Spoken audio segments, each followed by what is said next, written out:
주를 위한 이곳에 예배하는 자들 중에 그가 찾는 이 없어 주님께서 슬퍼하시네. 주님이 찾으시는 그 한 사람, 그 예배자, 내가 그 사람 되길 간절히 주께 예배하네. 주 은혜로 이곳에 서 있네. 주 임재에 엎드려 절하네. 그 어느 것도 난 필요 없네. 주님만 경배해. 주 은혜로 이곳에 서 있네. 주 임재에 엎드려 절하네. 그 어느 것도 난 필요 없네.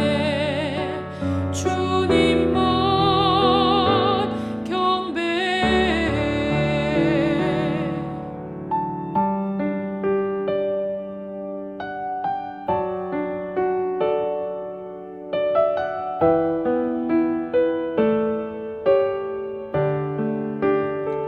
주 은혜로 이곳에 서 있네. 주 임재에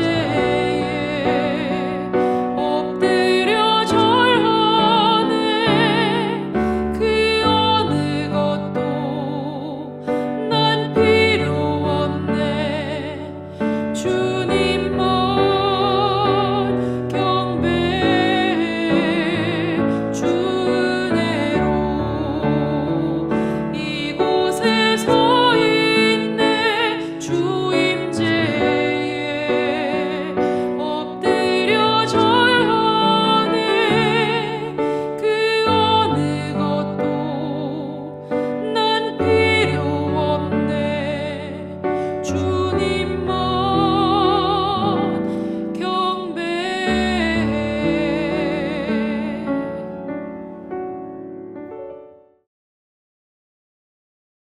함께 보실 하나님 말씀은 예레미야 9장 1절 말씀입니다. 어찌하면 내 머리는 물이 되고 내 눈은 눈물 근원이 될고 죽임을 당한 딸 내 백성을 위하여 주야로 울리로다. 본문 말씀은 선지자 예레미야의 눈에서 흐르는 눈물을 보여줍니다. 예레미야의 마음에는 범죄로 인하여 심판받는 동족에 대한 깊은 슬픔이 자리하고 있었습니다. 그는 그 고통을 자신의 마음에 그대로 담아냅니다. 본문은 예레미야의 이러한 슬픔을 매우 시적으로 표현하고 있습니다. 특히 세번역 성경은 예레미야의 감정을 더욱 생생하게 전달해 줍니다. 이렇게 기록합니다. 살해된 나의 백성, 나의 딸을 생각하면서 내가 낮이나 밤이나 울 수 있도록 누가 나의 머리를 물로 채워주고 나의 두 눈을 눈물샘이 되게 하여 주면 좋으련만. 너무나도 큰 슬픔 앞에서 아무리 울어도 그 마음을 다 표현할 수 없다는 절절한 심경이 담겨 있습니다. 그의 눈물은 단순한 감정의 표현이 아니라 시대를 향한 하나님의 마음이 담긴 눈물이었습니다. 예레미야의 눈물은 자신을 위한 것이 아니었습니다. 자신이 알고 있는 사람만을 위한 기도도 아니었습니다. 그가 알지 못하는 수많은 사람들을 향한 눈물이었습니다. 동족의 고통을 자신의 고통으로 받아들이며 함께 울고 있는 예레미야의 모습입니다. 눈물에는 관심과 사랑이 담겨 있습니다. 성경을 보면 예수님도 눈물을 흘리신 적이 있습니다. 예수님은 예루살렘 성을 바라보시며 눈물을 흘리셨습니다. 하나님의 백성이라고 하면서도 율법과 의식에만 매여 살아가는 사람들을 향한 안타까운 마음이었습니다. 예수님은 그 모습을 보시며 슬퍼하고 눈물을 흘리셨습니다. 또한 예수님은 나사로의 시신이 안치되어 있는 무덤 앞에서 눈물을 흘리셨습니다. 사랑하는 친구를 잃은 슬픔 속에서 눈물을 흘리셨고, 가족을 잃고 애통해하는 마리아와 마르다의 마음에 깊이 공감하시며 함께 우셨습니다. 이처럼 예수님은 사람들의 아픔 속으로 들어오셔서 함께 느끼고 공감하시는 분이셨습니다. 우리가 슬퍼하고 있을 때, 아파하고 있을 때 예수님은 함께 그 아픔에 공감하시며 눈물을 흘리십니다. 복음서에 자주 등장하는 단어 중에 불쌍히 여기셨다라는 표현이 있습니다. 이것이 바로 하나님께서 우리를 얼마나 공감하고 계시는지를 보여주는 표현입니다. 사람들의 아픔에 함께 공감하며 눈물 흘릴 수 있는 사람, 하나님을 떠나 살아가는 이들의 모습을 보며 비탄의 눈물을 흘릴 수 있는 사람, 그런 사람이 하나님의 마음을 품은 사람입니다. 사도 바울 역시 하나님의 마음을 품은 사람이었습니다. 바울이 쓴 여러 편지 속에는 하나님의 마음이 고스란히 담겨 있습니다. 그는 편지를 통해 성도들에게 복음에 대한 탁월한 가르침을 주었습니다. 그리고 그 말씀을 받은 성도들은 믿음을 지키며 교회를 굳건히 세워갔습니다. 초대교회가 수많은 박해와 유혹 속에서도 흔들리지 않을 수 있었던 것은 이러한 바울의 가르침이 있었기 때문입니다. 그러나 바울의 글은 단순히 지식과 논리만 담겨져 있지 않았습니다. 그 안에는 하나님이 주신 마음이 담겨져 있었습니다. 그래서 바울은 성도들로 인해서 종종 눈물을 흘렸습니다. 고린도 후서 2장 4절의 말씀을 보면 내가 마음에 큰 눌림과 걱정이 있어 많은 눈물로 너희에게 썼노니. 이러한 바울의 눈물과 그의 사랑의 마음이 씨앗이 되어서 초대교회 가운데 풍성한 열매가 나타나게 되었습니다. 헨리 나우에는 이런 말을 합니다. 하나님의 눈물과 하나님의 자녀들의 눈물이 함께 뒤섞이게 되면 그것은 희망의 눈물이 될 것이다. 하나님의 마음에 동참하며 흘리는 누군가의 눈물이 새로운 시작의 씨앗이 된다는 의미입니다. 오늘 예레미야는 하나님의 마음으로 동족을 바라보며 눈물을 흘리고 있습니다.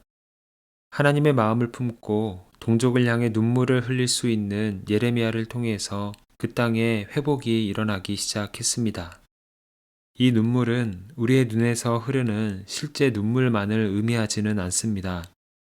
누군가의 아픔을 자신의 마음에 담고 진심으로 반응하는 깊은 공감과 사랑의 표현입니다. 우리가 사랑하는 가족과 성도들, 그리고 이 시대와 민족을 향해 흘리는 눈물은 그러하기에 결코 헛되지 않습니다. 하나님은 그 눈물을 기억하시고 그 눈물을 씨앗을 삼아 열매를 맺게 하십니다. 시편 126편 5절 말씀입니다. 눈물을 흘리며 씨를 뿌리는 자는 기쁨으로 거두리로다. 오늘도 하나님의 마음으로 울 수 있는 눈물의 사람이 되어서 그 눈물을 통해 누군가의 삶에 그리고 회복이 필요한 곳에 하나님의 은혜가 흘러가기를 소망합니다. 함께 기도하겠습니다. 사랑의 주님, 우리가 누군가를 위해 눈물을 흘릴 수 있도록 하나님의 마음을 품게 하심에 감사를 드립니다. 무뎌진 마음으로 주변의 아픔을 지나쳤던 우리의 연약함을 고백합니다. 예레미야의 눈물처럼 시대와 영혼을 향한 거룩한 슬픔을 우리 안에 회복하여 주시옵소서. 우리의 가족과 교회, 그리고 이 민족을 향해 흘리는 기도의 눈물이 주님 앞에 기억되게 하시고 회복이 필요한 자리마다 은혜의 강물이 흐르게 하여 주시옵소서. 이 시간 사랑하는 가족들과 우리 가정의 기도 제목을 주님께 올려드립니다. 쌓인 상처와 오해가 있다면 주님의 사랑으로 치유하여 주시고 굳어진 마음이 있다면 성령으로 부드럽게 녹여 주시옵소서. 우리 가족들의 삶에 근심 대신 감사가, 두려움 대신 평안이 자리 잡게 하시고 어떤 상황 속에서도 주님을 향한 감사와 믿음을 잃지 않게 하여 주시옵소서. 자녀들에게는 지혜와 바른 길을 분별하는 은혜를 주시고 부모 세대에게는 믿음의 본을 보일 수 있는 삶을 허락하여 주시옵소서. 예수 그리스도의 이름으로 기도합니다. 아멘. 이제 각자 가지고 있는 기도의 제목으로 기도하고 말씀 중 깨달은 내용과 말씀의 열매가 풍성한 삶이 되기를 바라며 기도하기 원합니다. 특별히 오늘은 사랑하는 가족들과 우리 가정의 모든 기도 제목을 주님께 올려드리며 중보하는 시간입니다. 이제 다 함께 이러한 기도 제목으로 기도의 자리로 나아갑니다.